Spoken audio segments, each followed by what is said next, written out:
Al-wujud, wujud itu artinya ada. Sesuatu yang ada belum tentu tampak oleh mata. Gusti Allah ana tapi sampeyan ora urut. Sampeyan ngaku-ngaku urut Gusti Allah kafu. Tiga di alam nyata. Jadi begini, seliane Kanjeng Nabi tidak ada orang yang melihat Gusti Allah di alam dunia dalam keadaan sadar.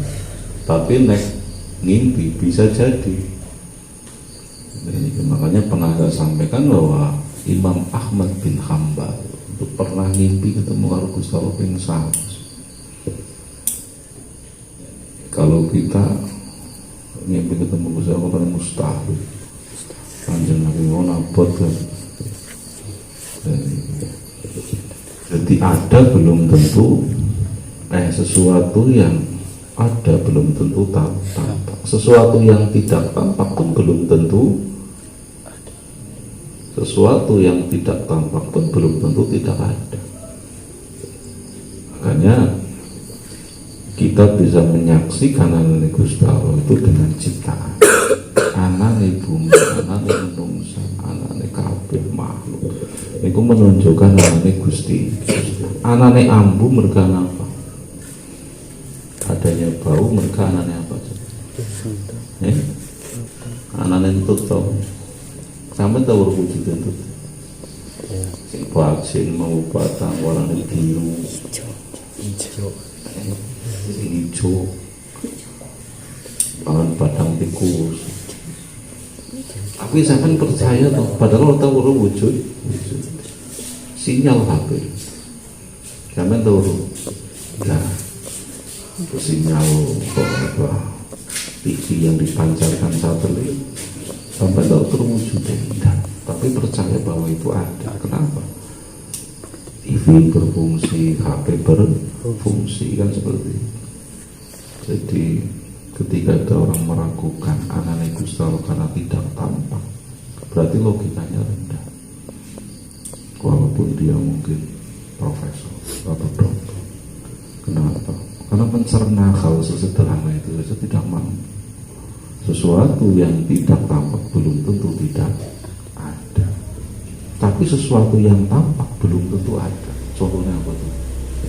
Barang sing keton loro mesti ada. Contohnya apa?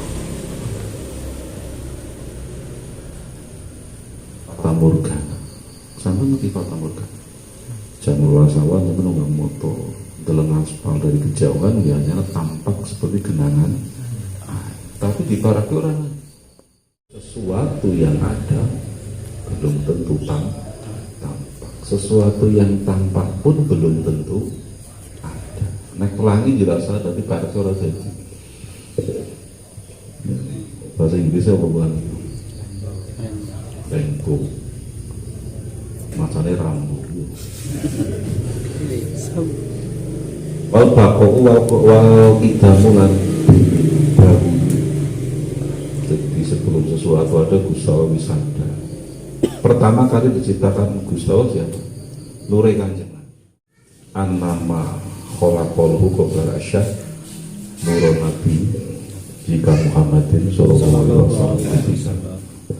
Suatu Jabir takon lan Kanjeng Nabi kan Kanjeng Nabi menjawab an-nama kholaqalhu qabla asyad nurun nabi jika Muhammadin sallallahu alaihi wasallam itu sing tutur ada.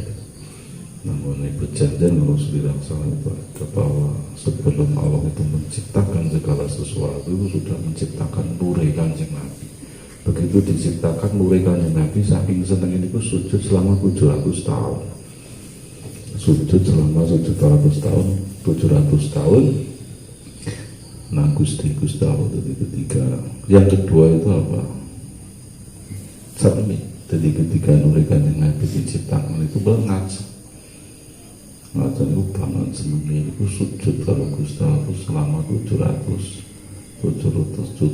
tahun. Kemudian 2000 tahun setelahnya baru Gusti Allah itu menciptakan dari kan ngeten dadi nang alam arwah atau ketiga dadi nur kan Nabi ketemu karo Gusti Allah.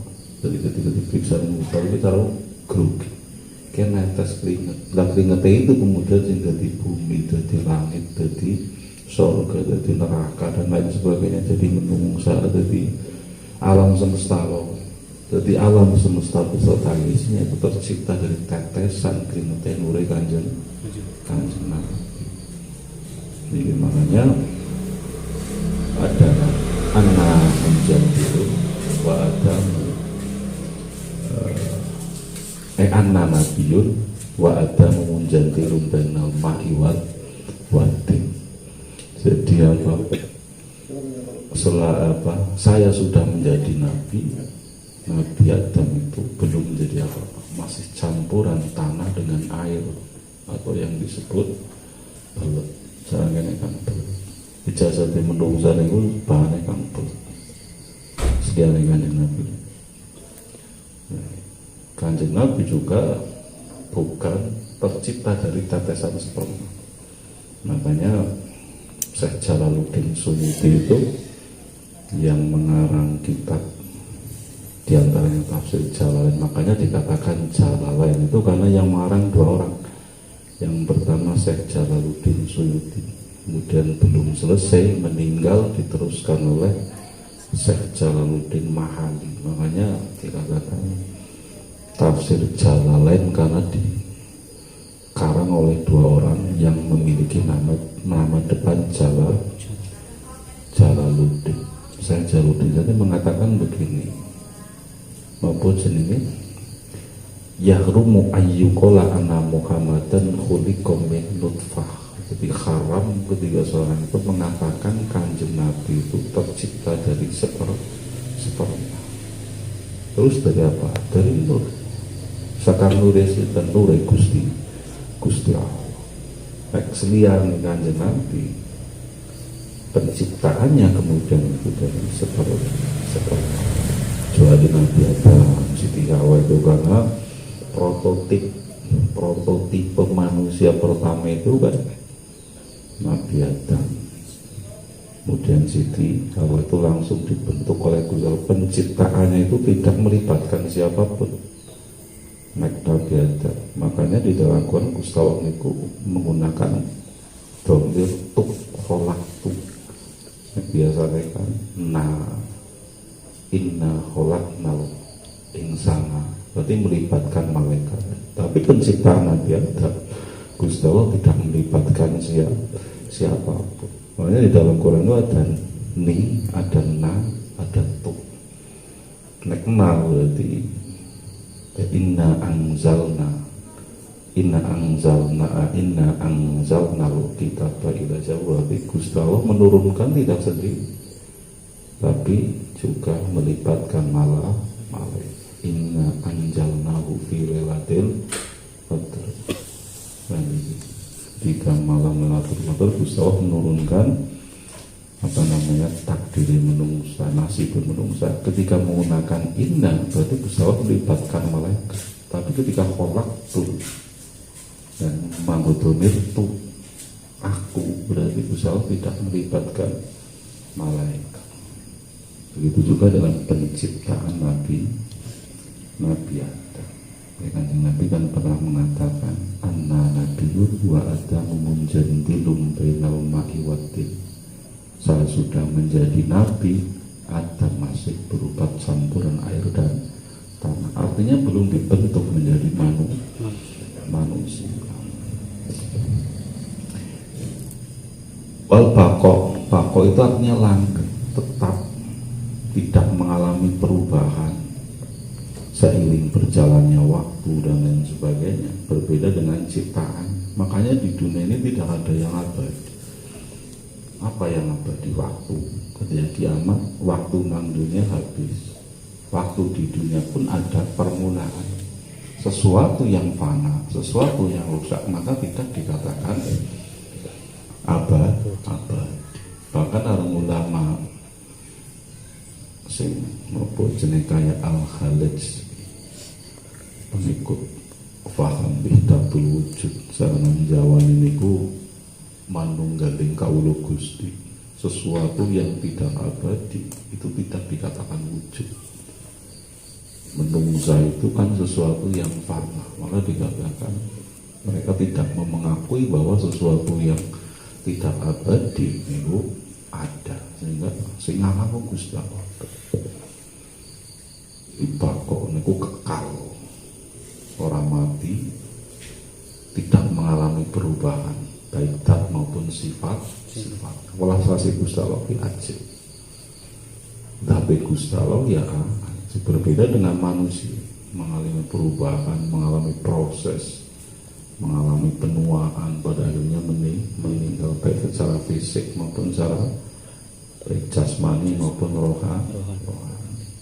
Sampai berapa tahun awalnya kenceng, biasanya kisut, biasanya apa kendo kabeh.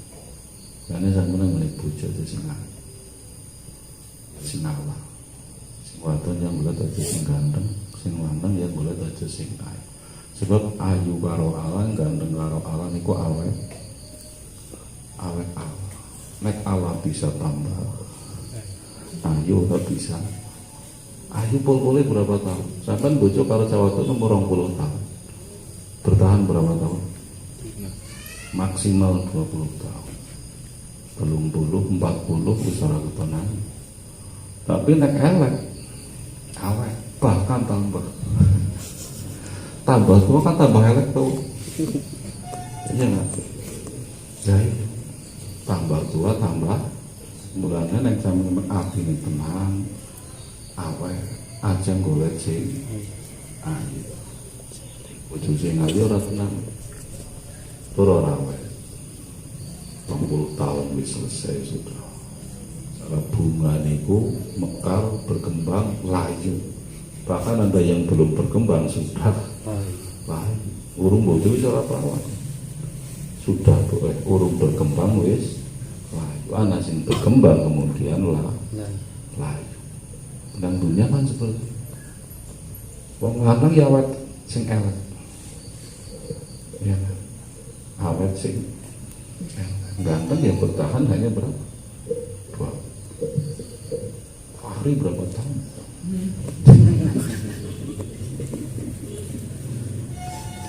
Ayo ora bisa tambah, nak elek mesti tambah tua tambah elek tuh. Iya.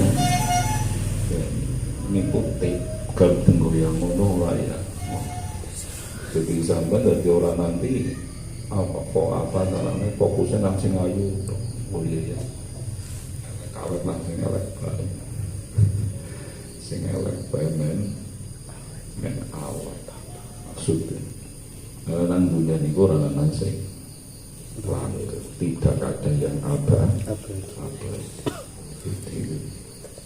Kualitas sing awet. Men sing awet ya sing elek. Bukan sing rumangsa elek ya alhamdulillah. Tapi orang ngerasa elek. Kok ngerasa elek kok? Orang sana ganteng dawet desa tulang. Makanya cermin itu nopo menyimpan 1000 kebohongan. Iya.